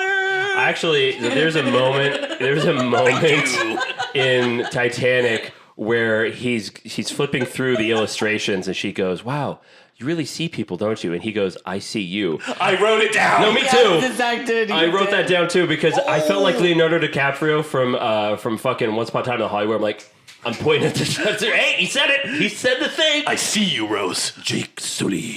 Yeah. So James Cameron was also used to do the background painting, right? Yeah, for Roger Corman, who we need to talk about a little bit. Okay, yeah, Can I get into him a little bit? So it felt like a good jumping off point. I got to talk about it. Do it. Roger Corman was kind of known as like the king of schlock We back love in Roger his Corman. day. He made cheap, quickly produced genre movies that He's a gift, Roger yes, Corman. absolutely. He made the industry. He made the original Little Shop of Horrors, not the musical, but the movie on which the musical is based. And he also gave basically not every single, but so many significant filmmakers of the 70s and 80s their start. Here are some people who worked for Roger Corman: Francis Ford Coppola, Martin Scorsese, Ron Howard, Peter Bogdanovich, Jonathan Demme, James Cameron, Joe Dante. Some actors who got their start in... Wow, Joe Dante. I didn't know that. Yeah, he made the first Piranha movie. Some actors who got their start in Corman Productions: Jack Nicholson, Peter Fonda, Bruce Dern, Charles Bronson, Todd Field, Michael McDonald, Dennis Hopper, Tommy Lee Jones, Talia Shire, Sandra Bullock, Robert De Niro, and David Carradine. Wow. Also, you know who got his start scoring a Roger Corman movie? Not John Williams. Is it James Horner? James Horner. It sure was James Horner. His first thing was a Roger Corman Yeah, it movie? was a Roger Corman production. Wow. Incredible. What was it? You know, I would have to scroll down. Okay. So everything far. just really comes full circle in the industry. The Lady It in does. Red. The movie that Lady in Red. Yeah, The Lady in Red. So, Wow. thank you, Roger Corman. Yeah, who, we salute you. We should shows review up- his Roger Corman movie. We should. He shows up in Silence of the Lambs as like a bit part. Roger Corman? Yes. Yeah, he has a bit part in Silence of the Lambs because Who's he he gave play? he gave Jonathan Demme his start. Yeah. And also, despite being 97 years old, he is still alive. Hey! So let's go, Roger We Corman. love that. You're love you're a life gift here. to the industry, and you've started the career of some really incredible filmmakers. So Yeah. hats off to you. We film majors salute you. Speaking of Boiler Room, you mentioned that earlier. Yeah. I found out a little funny tidbit. Apparently, all of the background actors and stuntmen in the Boiler Room sequences, like the tallest person there is 5'2". Really? Yes, because the set wasn't actually that large. Yeah. So that's actually technically you're watching a little bit of forced perspective there. Yeah. They tried to find the shortest men that they could. Yeah. And populate the space. And I was thinking about that watching it, and it really works. Oh, yeah, Because it 100%. looks massive. Yeah. I mean, it is massive, but Yeah, it's massive. I thought that was kind of cool. right. Is it massive, Alexis? It is Is Titanic. it Titanic? Yeah. It is Titanic. There it is. How would you describe Adam Driver's fingers? Okay, I'm so glad that you're getting into this because I think that this movie might be my villain origin story. Because, so did you know that the person who's drawing the actual sketch of Rose Do you know Is who Adam that Driver? is? James Cameron? Oh, Those And are it's his James hands. Cameron's hands. Those are his okay. hands. They're not Leonardo DiCaprio's hands because he's obviously not doing the wait, drawing. can he sketch? James Cameron is like a great. He's He a great started artist. out doing Yeah. background paintings. Yeah. Oh, So- that's why you mentioned that. Yeah. Oh, okay. This is why we're getting into it. Yeah, I and took so us on a like tangent, but I'm we're in back. love with James Cameron now, but just his hands. Much Interesting. like Jack is Getting in love handsy with. with Yes, in James love with that Cameron. one prostitute, but just with her hands. Just with her hands. Yeah. So this movie He's like, is I my can villain relate to origin that. story. Now I'm like, I heard Jack, and that must have been like a subconscious Yeah. tickle in my brain for decades until I saw Adam Driver's hands. Wow. That's incredible. It's all come Yeah. full circle, guys. Wow. Speaking of full circle, another little industry tidbit, and also speaking of villains, Billy Zane. Oh, I'm so great. glad we're here. Yeah, which Both of you worked with. we Billy worked Zane. with Billy Zane. I still have his lighter in my room, which I don't use that anymore. But no, actually, no. I have the sides of the day that we shot with him. Yeah. He has a bunch of notes of how he changed his dialogue, and I still have that because he handed that to me, and then I found it in my back pocket the next day. Cool. Nice guy. He's a really nice guy, right? Mm-hmm. Yeah. So I thought that I was told, and probably this is incorrect, I don't know, that his career really didn't go anywhere as a leading man because they tried to get him there because he's difficult to work with. So when I found out that we were going to be shooting with Billy Zane, I was like, uh-oh, here we go. The bad guy from Titanic. He's incredible. His facial expressions in this movie, Yeah. with like combined with like the delivery of his dialogue, just it makes Cal maybe one of the best villains, He's even so though good. he's so He like chews it's the not an scenery. unsubtle fucking No, it's villain, not. but he's one of my But favorites. you can't be. Can you be a subtle villain in Titanic? No, never. you can't. Not for James. Not for our dear boy No. James. But no, do you remember when we at lunch that night? Because there was overnights we did that. Yeah. So we had all these ballet dancers, very attractive younger women. Billy Zane is Young girl women? Is like he in his that. 50s? I actually wasn't there. I was standing watch at the carousel area. Remember? Oh, were you fire watching? I was fire watching. Oh, okay. Yeah, Fire and you watching, guys folks, went means- over to the next location. So. Yes. Oh, okay. Well, anyways, during lunch, he has to interact with all the ballerinas, Yeah. and he's introducing himself to people, and he's a little older, and he has a shaved head, but in this one he had this very weird like wig on, and he goes up to all these like ballerinas, and he goes, "Hey, I'm Billy," and he smiles. "I just want to introduce myself, and I'm looking forward to working with you when we're back in after lunch." And then he just walked away, and all the girls like this stop. And they just like watch him like walk, and they stare at this man for like 20 seconds This without man was saying in Titanic. without saying anything. And then they all like look at each other and they like all go ooh, and they start like giggling. And I was like, man, that guy, he still got it. He sure does. Like he's still He's got the Riz. He's the like, Rizzler. He is the Rizzler. He is the Rizzler. He rizzled and dizzled. Rizzle me this, rizzle me that. This is Rizzle maybe dizzle my me. hot take about this movie. Is that I think Billy Zane might low-key be the best performance in Titanic. I might be with I you. think he might be Yeah. the MVP. He is so dialed in to really is. exactly the kind of energy that he needs to give this movie. Like, That line where he's like, "Rose is displeased. what to do? That's a good Billy Zane impression, actually.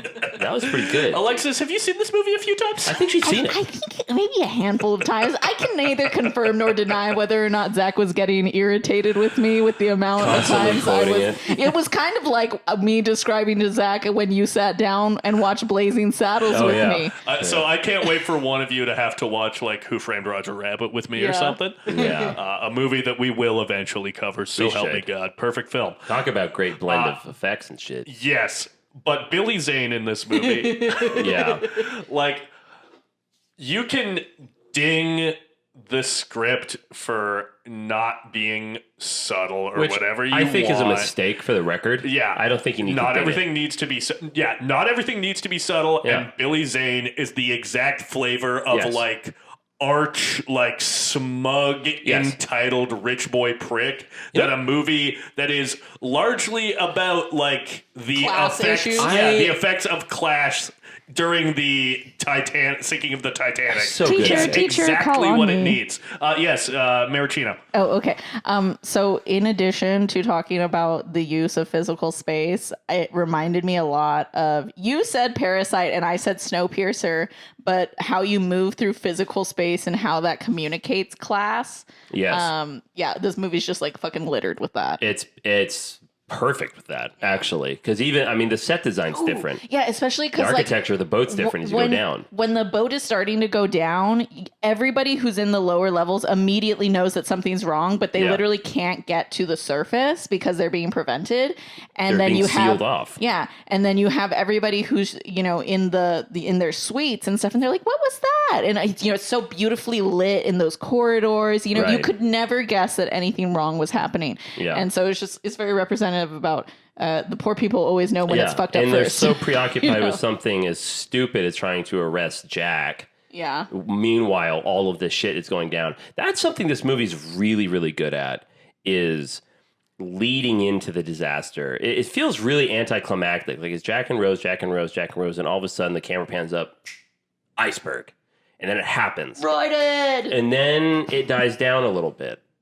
It's like, oh, woof. Boy, thank God. Like there's a bit Did of a we relief. avoid it? Is it going to be There's okay? a sigh of relief. Yeah. It was like, oh, whew, man, that was close. It just kind of crashed on the deck, and then they're kind of playing with the ice. Yeah. It's all very realistic. It lures you into this false sense of calm, and then it's just from that moment on, I'd say difficult to watch.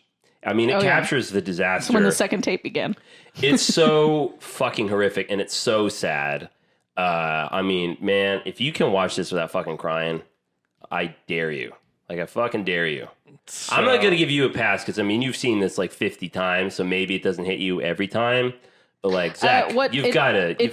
It's the ship part doesn't really hit me anymore. What hits me? doesn't? No. I don't know. Like, yeah, at one Man, time... when they're playing the music, fuck me, man. That's so sad. Yeah, I don't know. It's not quite the same. I think near My God to Thee, when that plays, that always kind of gets me a little bit.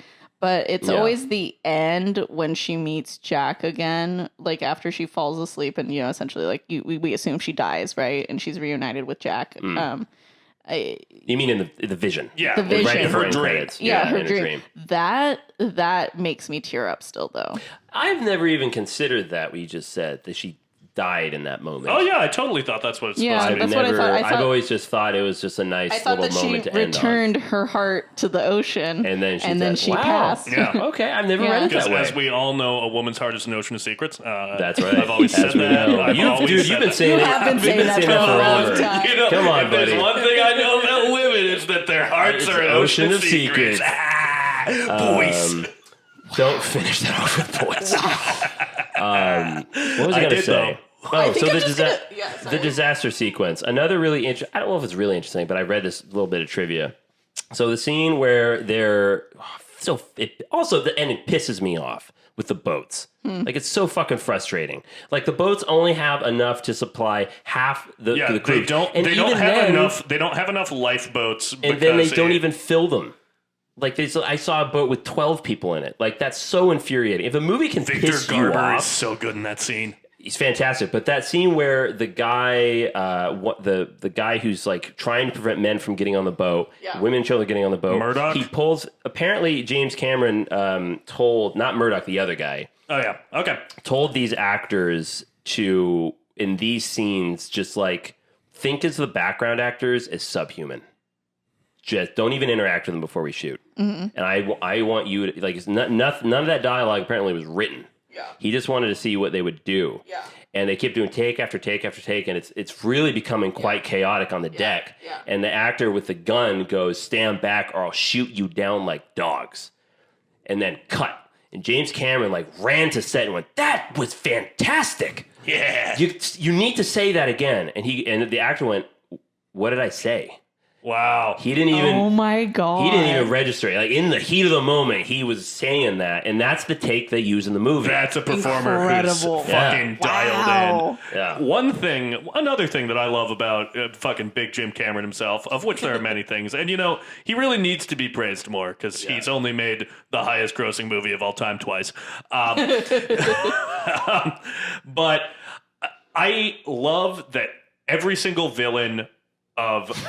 Wow, my mic is just. My mic's this episode running is away too long. from me. I believe that's the wrap-up sign. That's the music playing My off. mic just rotated away from did. my It was mouth pretty by funny. itself. It literally was like pointing, and you were chasing it too. Like, anyway, Wait. No, a thing that I love about every single James Cameron movie is that the villains are always either corporate stooges or people who protect the upper class, a la fucking cops. I was gonna say He James hates Cameron. cops and he hates corporations, and goddamn it, that's something we can get behind. We at were- the film James, I majors. feel like you would really like our podcast. Of course, he should be on it. Yeah, James, hop on the pod. Leonardo DiCaprio, I know you're listening to this while you're fucking that girl. Yeah, You can should call up can James get in touch Cameron. with James? Please, I Call would him. simply perish if Leonardo DiCaprio used our podcast. He's allowed. And Yeah, no, I've assumed he has been the whole time we record this. Well, I thought that's why we started doing it, to give Leo something to listen to. Leo, you're doing a really good job, buddy. You're much better than Robert Redford. Maraschino is Gatsby. behind you. You're better. You're much better. Yeah. Just you were so good in what's eating. You were so good in what's eating Are you Gilbert Grape. making light cooing noises? Yeah, she's thinking about it.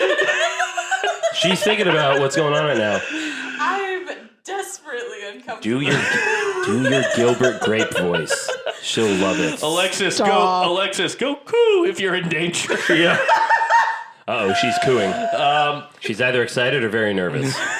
I was going to say that I'm going to heap more praise onto James Cameron. He does villains so well. Yeah. He really does. I mean, we Mr. talked to Billy Ismay. Zane. Billy Zane understands the movie he's in. Yeah. You know who else understands the movie he's in? Who? Guy who plays Slang. Lovejoy? Oh, Slang. That's another Mm. example Yeah. of good Mr. casting. Stephen Lang, Stephen- who's in Avatar and Avatar The Way of Water. Yeah. Oh, okay. Slang. Great. I remember. You guys have already talked for like 20 minutes about Stephen Lang on this podcast before. and it's never going to stop. And we will do it And again. yeah, it will happen again. I remember when someone criticized him as saying, God, he just like the worst part of Avatar was the guy who played the general. Like he was like so hacky and so hammy. That's a bananas wrong And take. I was like, he arguably is the actor that understands the most the movie he's in. And the part like how he services a script is you need to, you don't play it subtle, right? Yeah.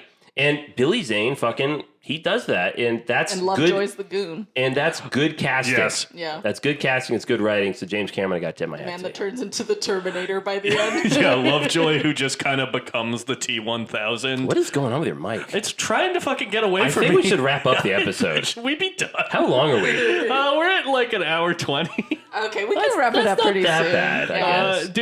Do you either? I feel like you I mean, guys. I have a lot more to say. Oh but yeah, absolutely, 110%. This movie is canonically a lesbian movie, by the way. Yes, explain that. I wanted to introduce Yeah, Alexis. that into Yeah, the no, canon. we gotta get this. We gotta get this done. Yeah, yeah, please. Yeah, no, no, that's it. That's the tweet. No, I'm just kidding.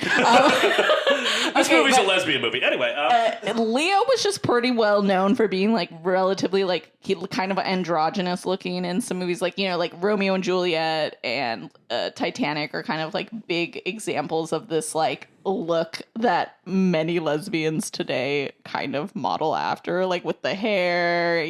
Honestly, I've worn that exact same outfit that he wears in this movie, and I look so. you gay wore in it. We went and saw I Titanic. wore it to Titanic. I did Oh like my a God, Loki yeah, you cosplay. did. It was It was great. pretty fucking but hot. I got some like. Anyways, doesn't matter. Don't need to go in on that. Yeah, no. Just between like the power dynamic between him and Rose, and then the fact that like Jack straight up just wants to like U-Haul with her after like only having known her for like what, a few days, a week. a day. No, it's been a couple days. No, it's only because it's a voyage over a night. It's not a voyage over a night. I thought it was. Is it?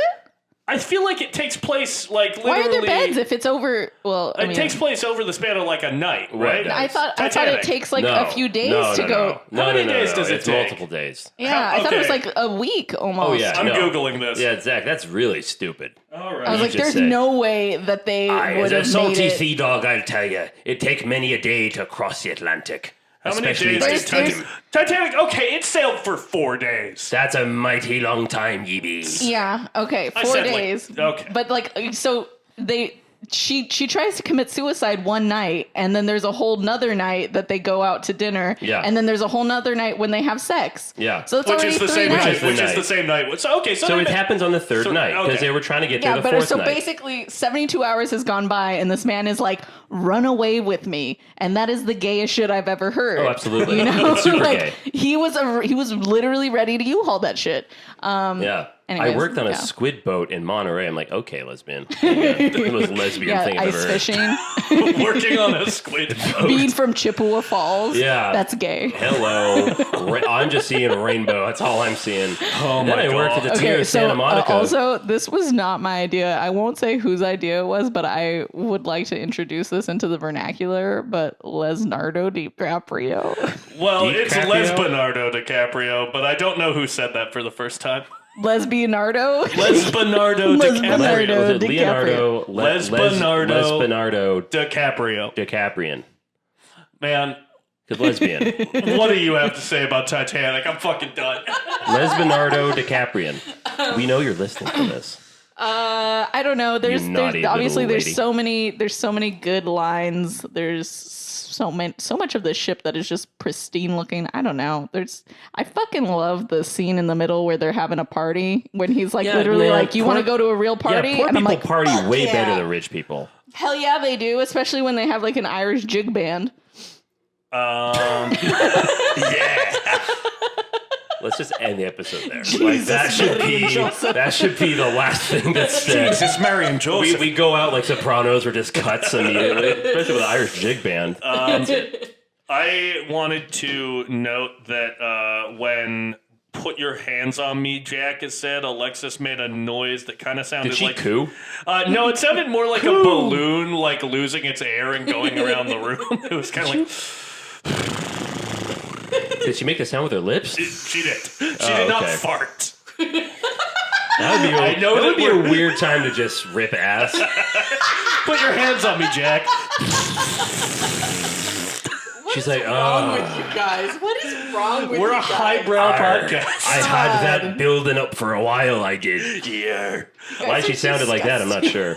I thought the line, "I'd rather be his whore than your wife" was good. Oh my god. I've said that yes. so many times. Me too. You're always saying that to me. You're like, "I'd rather be your whore than his wife," and I'm like, "Leave me the fuck alone." You're like, what are you dude. talking I about? don't know. I don't know what you're referencing. I just say it with no context. Yeah.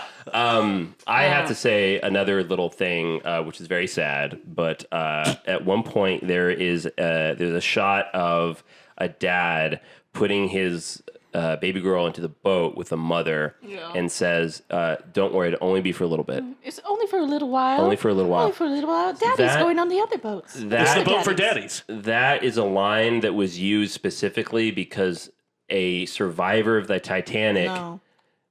overheard someone say that to their kid. Oh, that's heavy. So James Cameron knew he needed to actually have that in there. So in terms of that's something else I want to just briefly talk about is the historical accuracy of the film. Titanic Like is period piece. there are lines in this that may seem like a throwaway line, but are actually taken from eyewitness testimony of having actually happened and have actually, was said. Like apparently, I think the guy. Oh, like I know for a fact that when everyone is in the water. And this really has to do with the movie, more to do with the disaster. But when everyone's in the water, the sound effect that they use of everyone screaming was from a sports game, like just the crowd screaming, and that's why it sounds like it's so alive. Yeah. And they did that because people who survived the Titanic apparently would like get struck with really bad episodes of PTSD when they went to a ball game. Damn. Or a big event, because when everyone's screaming, they said that's exactly what it sounded like on the water. It's just thousands of people screaming until they just start to slowly wither out. And that's like fucking, and that's why I say that this movie's like, when I finished it just now, I felt like so deflated, like Alexis, after she watched that scene with DiCaprio. Put your hands on me, Jack. Move on. It's a fucking bummer, man. Yeah, I would say that the moment that does That's your follow-up. Okay. it's a fucking bummer, man. Fucking bummer, man. The way she just flies around the room like that. Game over, man. Game over, man. She's cooing all over the place, man. No, I will say the one moment in this movie that does get me pretty hard is What? Well, I need to stop saying it like that. Yeah, it gets like- me upset. Yeah. Yeah. It gets me. Oh wait, is that pretty what you hard. actually meant? Yeah. Oh, I thought you were just being gross. No, it just like No, gets me I pretty immediately hard. knew what he was saying. Oh wow. Yeah, no, but I That's feel. not usually that gross. No, but like- I've realized that I say it like that a lot. Yeah, also, I'm you're like giving me a Jason lot of- Bateman right now. I'm like, there's got to be a better way of saying that. Yeah, I'm really Tobias. You just Tobias Fugate on air. Afraid I just blew You never myself. want to fugate on air. You never want to. No, a moment that upsets me in this film. Feel how hard my cock is. Whatever it is, keep on doing it. Jesus. My mic is trying to run away from me. Show the pepe. No, a moment that upsets me in this film is Kathy Bates as Molly Brown. Oh yeah. Is it When her she's iconic line? on the boat, where she's like, I don't understand a one I of don't you. understand a one of you. That's your, Your man men out back there. there. That's your men out there trying to get the guy to turn the His mic around. the boat around. Yeah. My mic is fucking running away from me so hard. I'm gonna stop talking. Why don't you guys close us out on this one? Yeah. I feel like we could do like a follow-up episode on this The fucking Titanic. movie. We should have this for the shelf, dude. Yeah, we should. Yeah. We should. Dude, we what the really- fuck? I know. You gotta have this in like 4K. When I went to play it, I actually went to the shelf first. I was like, wait a minute, we don't fucking own this. Yeah, we don't own Wow. Titanic. What a mistake. But if any you listener guys wants don't to, have enough romance on your shelves. I agree. if any Let's listener splatter some wants to romance on send, there. Let's splatter something on those shelves. I don't want to splatter anything We're on gonna the splatter shelf. a I thought you'd 4K be down with the Titanic on blood. there. You're a very spooky boy. I I'm a always spooky thought, boy, but I don't want to splatter my It's not shelf. gonna These be are my blood. nice DVDs. Blu-rays, and half of them are mine. Motherfucker. Okay, Titanic. It's pretty good. I liked it. It What do won you- a lot no, of awards and that's made a lot of not- money. oh, wait, I think it won no. for costume design. Did it? I think so. Well, makes it's well sense. The deserved. same woman who did the costume design for Titanic also did it for Legends of the Fall and also Avatar. Legends of the Fall is so fucking good. It sure was. You Never know seen why? it. Because it's got steamy periods. That is. Wait, no, I don't have. No, I have Cold Mountain. You have Cold I Mountain, have which Cold I Mountain, also though. showed you, which also has. You show me so many good steamy period sex. pieces. Yeah, So many good periods. Alexis so many good does pieces. run the game. Also, James Cameron was so good with a period piece. I want him to do another one. You know, I'd It's like so to see good. another period on Pandora. No. Yes. I'm pretty sure you're gonna get 3, 4, 5, and Yeah, 6 like, of those. yeah, I I'm am. still kind of. I'm Jim, still. Jim, look, Jim, I Jim, like Jim, Avatar, Jim, but like, Jim, come Jim, on, Jim, do something Jim, else. Jim, you do whatever Give you us, fucking want to give do. us another period piece, Jim, Jim. you do whatever you want to Jim, do. do whatever your buddy. heart desires, but if you do try to do a period piece palooza, I would love to work on it. So, shout out. What period would we like James Cameron to attempt? The Like, future. Shut the fuck up, Alexis. What period would we like to have him attempt? Oh, I don't know. The Titanic's so good because it's like Edwardian fashion. So it's like it's the 1912, right? Yeah. So this is before it turned into like the 20s flapper era. Yeah. I think I would like to see him do something in the 1800s. I'm not sure that I would like to see him necessarily do anything in the 1900s. I don't know. I feel like I want to distance James from real reality. Right. Like anything too recent, Yeah, I agree. Something in the 1800s. Can you imagine James Cameron doing a fucking Civil War picture? Doing a Holy Western. Shit. Or a Western. Yeah. That would Yeah. be sick. You got to admit, He's- man. yeah, It's but like it's an gotta be indigenous something- tribe that has to fight like It's got to be colonizers. something with water, Yes. though. It has Yeah. to be next to water, though. Yes. Yeah. But not, it has to be a Western, actually. And no blue people. There could be blue people. No blue people. Avatar. God, you love Avatar. He could do so the much. what should we call it? Wasn't there like a big fucked up thing that happened in Panama when they were building the dam or river or something? I mean, that whole thing was really hard. The Panama Canal was Yeah. difficult. I don't know if there's a single disaster though that happened. Although, But there's a lot of water. There's a lot of water, a lot of mosquitoes. All right. Do we have That's our anything- pitch. That's our pitch.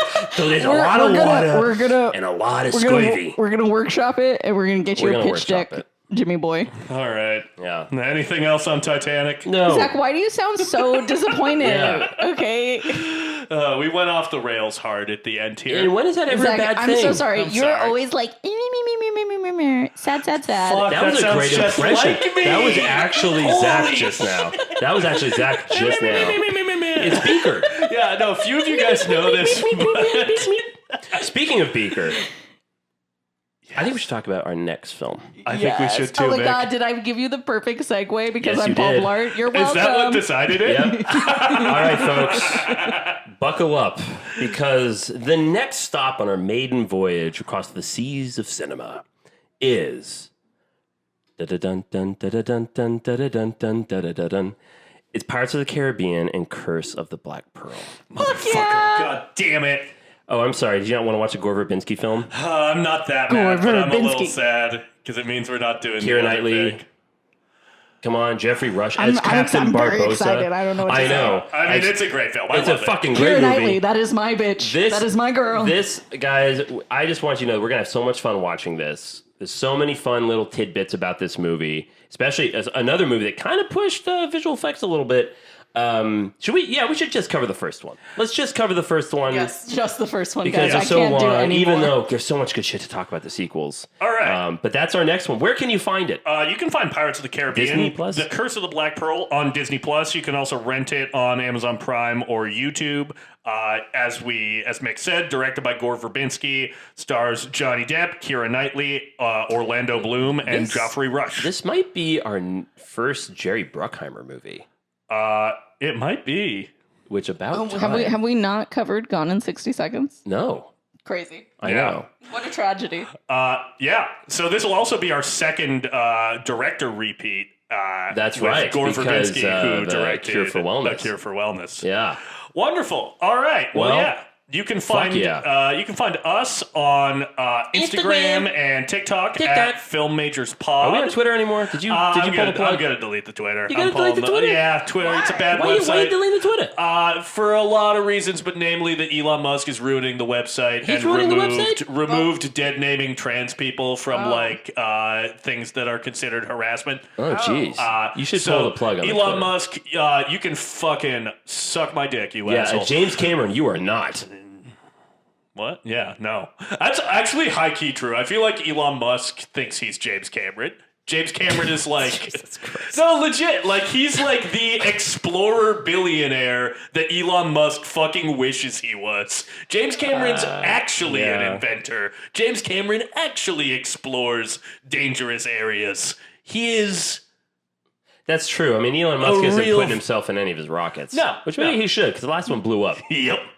That was dark. Jesus. But earned. And if you want to shoot us an email, you can email us at filmmagerspod@gmail.com. Woo! All right. Don't take some dopamine so you don't get seasick on your maiden voyage to our next episode of Vasti Mateys and all the other aquatic things. No, that's good. No, that's good. Keep hard going. to starboard. Hard to port. Alexa, take it away. You're looking at me. Say something. Let's stretch her legs.